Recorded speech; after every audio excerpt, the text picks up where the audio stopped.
प्रचलित है और इससे लेकर भ्रांतियां भी समाज में प्रचलित हैं। तो आज मैं आ चुका हूं जिला कटनी आर्य समाज मंदिर सिविल लाइन। हमारे समक्ष हमारे बीच में दो मेहमान उपस्थित हैं और हम उनसे जानने का प्रयत्न और प्रयास करेंगे कि आर्य समाज है क्या। क्या आर्य समाज एक अलग संप्रदाय है? क्या दयानंद सरस्वती जी समाज को सुधारने के लिए उन्होंने प्रयत्न किए या फिर समाज को तोड़ने के लिए एक अलग मजहब, एक अलग संप्रदाय बना दिया गया? आर्य समाज से लोग क्यों नहीं जुड़ते? आर्य समाज में लोगों की आबादी क्यों कम होती है? आर्य समाज और आजादी में क्या योगदान रहा? तो आइए हम शुरू करते हैं। सर्वप्रथम मैं अपना परिचय दे रहा हूं।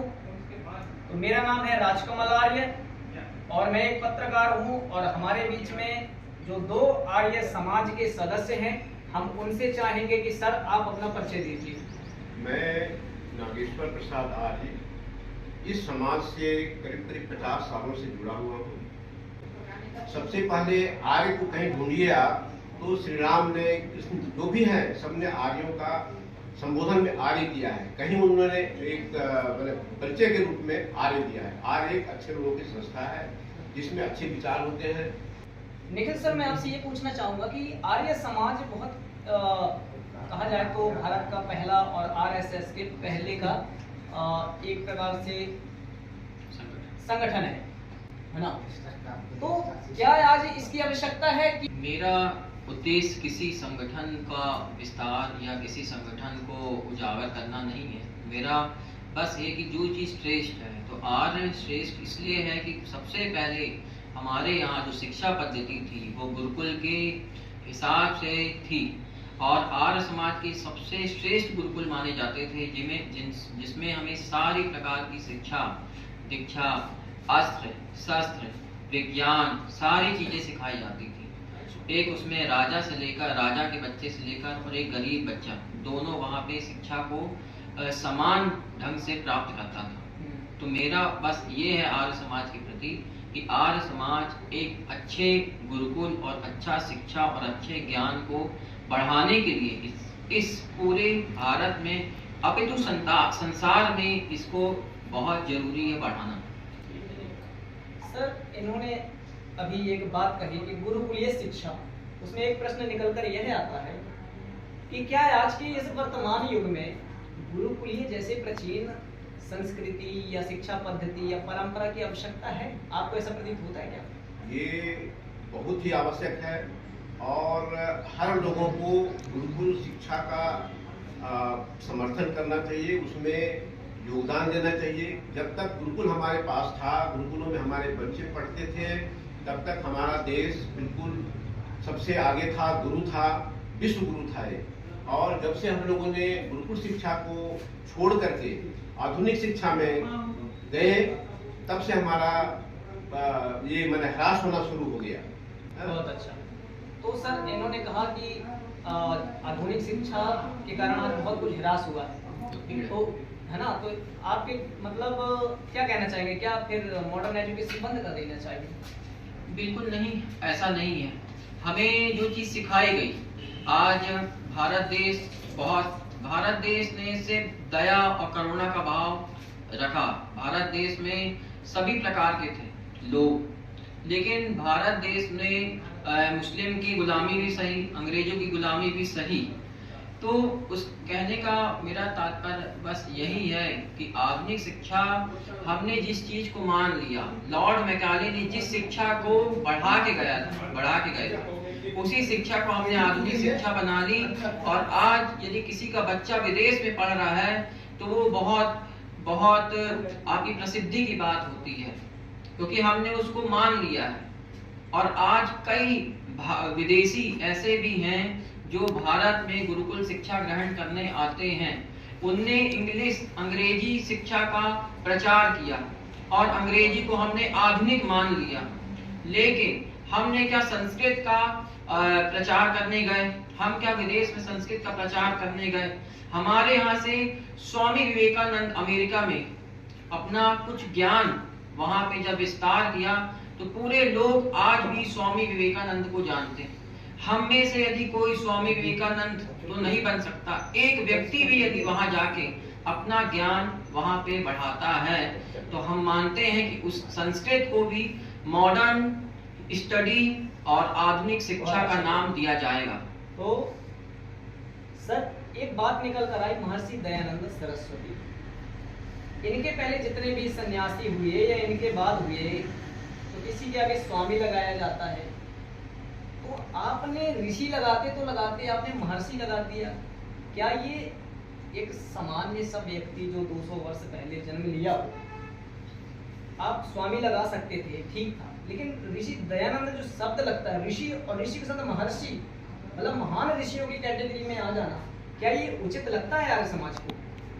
अगर महर्षि दयानंद के सुधार कार्यों को देखें और उनका जो नियम बनाया है, 10 नियम, आर्य समाज के 10 नियम जो बनाए गए हैं, अगर आप उसको पढ़ेंगे तो देखेंगे कि वो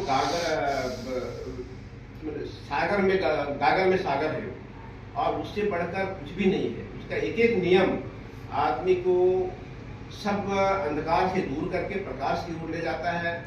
कहीं भी उसमें कोई इस तरह की कोई त्रुटि कोई ढूंढ के निकाल नहीं सकता है। उनका जो रचना है सत्यार्थ प्रकाश, उसके विषय में कितने बार मैंने लांछन लगाया गया, उस पर कई बार कोर्ट में गया वो, लेकिन बराबर उसकी विजय हुई और वो अजय रहा।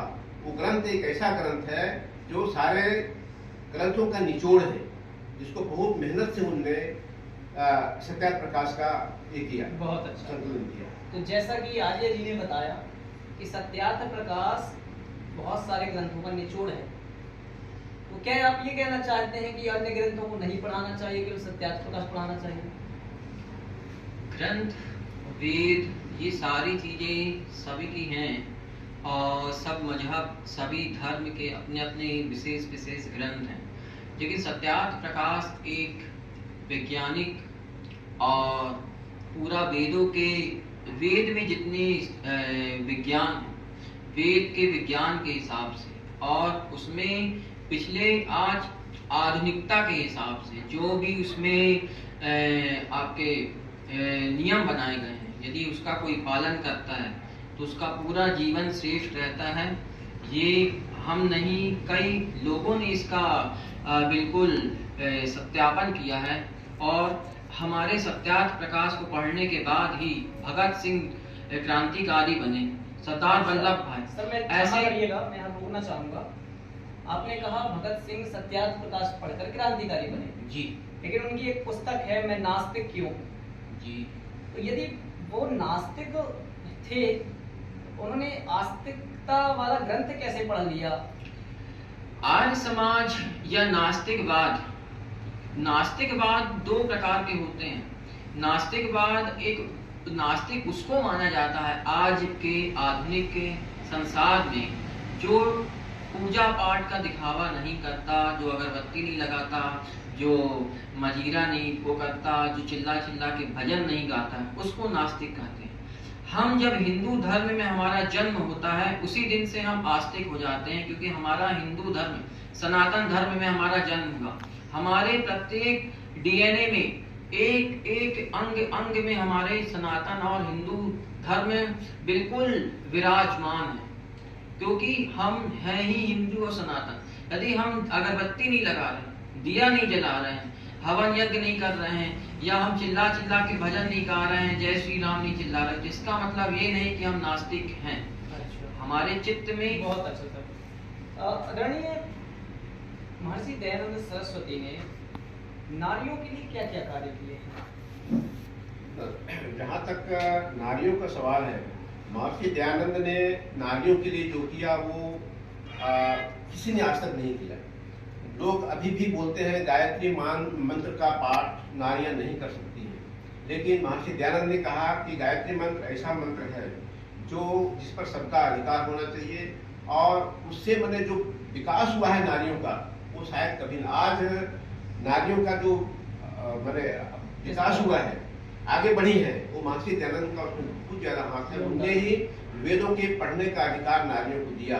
तो सर ये जो आजकल बहुत सारे मैं नाम तो नहीं लेना चाहूँगा, बहुत बड़े बड़े कथावाचक हैं, बड़ी बड़ी सिद्धियां प्राप्त उन्होंने करी हैं, उन्हें पूरी दुनिया पूछती है, वो तो कहते हैं कि नारियों को वेद पढ़ने का अधिकार नहीं है, ये सरासर गलत है। और गायत्री मंत्र पढ़ने का अधिकार नहीं है। और देखिए, वेद ही एक ईश्वर की वाणी है। किसी भी अगर आप ट्रेन में सफर करना है, ट्रेन में सफर करने के पहले आपको कुछ नियम बताए जाते हैं। उसी प्रकार से जब सृष्टि का निर्माण परमात्मा ने किया तो एक नियम कानून प्रतिबद्ध किया, उन्होंने लिखित किया, वो वेद है। वेद में किसी व्यक्ति विशेष का नाम नहीं है। इसके अलावा जितने भी ग्रंथ हैं सब व्यक्ति विशेष के नाम से भरा हुआ है।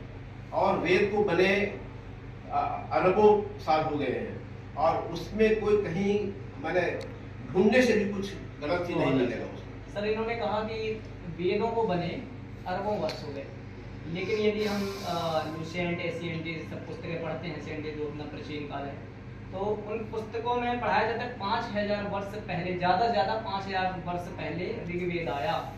तो ऐसा तो नहीं कि आप लोग अपने शास्त्रों में प्रशंसा करने के लिए कपोल कल्पना? नहीं, कपोल कल्पना का किसी प्रकार का कोई उद्देश्य नहीं है। जिसमें जितना वो आपका सत्यापन हुआ है, ज्ञान है, उसके हिसाब से सबने अपने अपने हिसाब से उसे लिखा है। बाकी जब से सृष्टि का निर्माण हुआ है तब से वेद वाणी, ऋग्वेद, यजुर्वेद, सामवेद, अथर्ववेद, बस हम ये कह सकते हैं कि जैसा बुक में लिखा है कि 5000 वर्ष पहले, तो उन लोगों को 5000 वर्ष पहले उसके साक्ष्य मिले होंगे। जब बताओ आप 5000 वर्ष पहले साक्ष्य बस मिले हैं तो वो कितनी पुरानी वेदवाणी होगी। सर, एक शब्द बहुत है शूद्र, तो आर्य समाज शास्त्रों के विरुद्ध काम कर रहा है, शूद्रों को वेद पढ़ा रहा है। क्या ये उचित है शूद्रों को वेद पढ़ाना? जबकि बहुत सारे लोग कहते हैं नारी शूद्रो न धीयताम्, नारी और शूद्र को वेद नहीं पढ़ाना चाहिए। तो आप लोग विपरीत काम नहीं करते शास्त्रों में? देखिए, ये जो हमारा शरीर है, ये पहले जब जन्म के समय में वो शूद्र ही होता है। और जैसे उसको जैसे हमारे पास दिमाग है, जिसका दिमाग ज्यादा चलता है वो ब्राह्मण का अवतार होता है, जिसकी भुजाएं शक्तिशाली होती है वो क्षत्रिय कहलाता है, और जो सिस्टम हमारा है खाने का, पचाने का, वो वैश्य का काम होता है। जो कुछ भी नहीं कर पाता वो फिर शूद्र कहा जाता है उसको, वो सबका बोझ होने वाला होता है। मतलब शूद्र कोई अलग से कास्ट नहीं है, ये सब गुण कर्म। शूद्र को बताया ना, बचपन में जब पैदा होता है बच्चा वो शूद्र ही कहलाता है। जैसे जैसे उसका विकास होता है, जिस तरह का विकास उसने किया उसके हिसाब से फिर उसका जाति का निर्माण होता है। कोई जाति दिया हुआ नहीं है। सर, इन्होंने कहा कि जन्म से मतलब कि जो जैसा विकास करता है, तो आज हिंदू समाज में इतने लोग विकास हो गए, 50, 60 साल, 70 साल तो हो ही गए मान लीजिए, तो फिर कोई ST, SC, OBC वाला ब्राह्मण क्यों नहीं बन पाता है? इसका सबसे बड़ा उदाहरण मैं दूंगा, देश की राष्ट्रपति द्रौपदी मुर्मू जी हैं, जो कि पूर्णतः दलित में आती हैं, और आज भारत में कई बड़े बड़े पद पर दलित हैं। तो यह बिल्कुल भी मैं नहीं कहूँगा। इंसान अपने कर्म ज्ञान से बड़ा बनता है, चाहे हम ब्राह्मण हों, चाहे क्षत्रिय हों, चाहे वैश्य हों, चाहे शूद्र हों।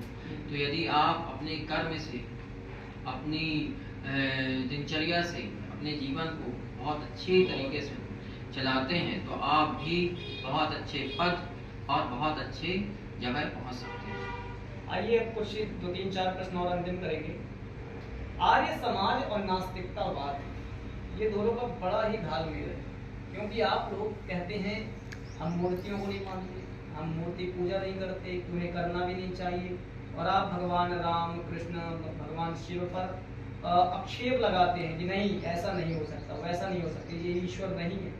तो ये आप कैसे व्यक्ति हैं? मतलब वेदों को तो आप मानते हैं, लेकिन आप हमारे भगवानों का खंडन करते हैं और मूर्ति पूजा का विरोध करते हैं। ये नास्तिकतावादी नहीं है आप लोग? नहीं, नास्तिकता ये नहीं कहलाता है। हम किसी के चरित्र की पूजा करते हैं, उस चित्र को पूजा नहीं करते हैं। जैसा उसका चरित्र था। मैं रोकना चाहूंगा, आप यहाँ पर देख पा रहे हैं इतने सारे चित्र लगे हैं, तो ये क्या है? फिर इनको हटा देना था आपको? नहीं, पूजा का मतलब ही हम लोगों ने गलत करके रखा है। जिसको जिस चीज की जरूरत हो उसको उस चीज को देना ही पूजा कहलाता है। उसको अगर कोई भूखा है तो उसको खाना देना ही पूजा है। उसका ईश्वर का जो बनाया हुआ नियम है उसको पालन करना ही उसकी पूजा है। उस पर हम बेलपत्र, दूध, दही जो भी चढ़ाते हैं वो उनको जरूरत नहीं है, उनके लिए नहीं है।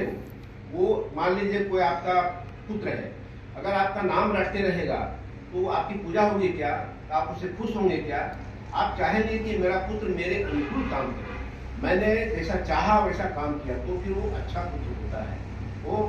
और हम लोग केवल उसको पिता पिता करते रहे, रखते रहे दिन भर और कुछ नहीं करें उसके लिए, तो पूजा नहीं कहलाता, वो पिता कभी खुश नहीं। मतलब आर्य समाज राम कृष्ण को नकारता है? नहीं, ऐसा बिल्कुल भी नहीं है। श्री रामचंद्र जी के गुणों को लेता है। ये नहीं कि श्री रामचंद्र जी को हम पंचमेवाओं से स्नान करा रहे हैं, धृत से स्नान करा रहे हैं, कृष्ण को नहीं मानते। योगेश्वर वासुदेव श्री कृष्ण का हर जगह यहाँ पे उजागर किया गया है, तो कि हम कृष्ण को नहीं मानते। लेकिन आर्य समाज ने इनके वास्तविक रूप को दिखाया है। ये नहीं कि इनने ऐसा किया, कृष्ण ने गोपियों का हरण किया, कृष्ण ने ये किया, कृष्ण ने वो किया। वो योगेश्वर श्री कृष्ण के गुणों और भगवद गीता के श्लोकों का वाचन करते हैं। इस प्रकार से साथियों, अगले पॉडकास्ट में हम और भी विषय लेकर आएंगे।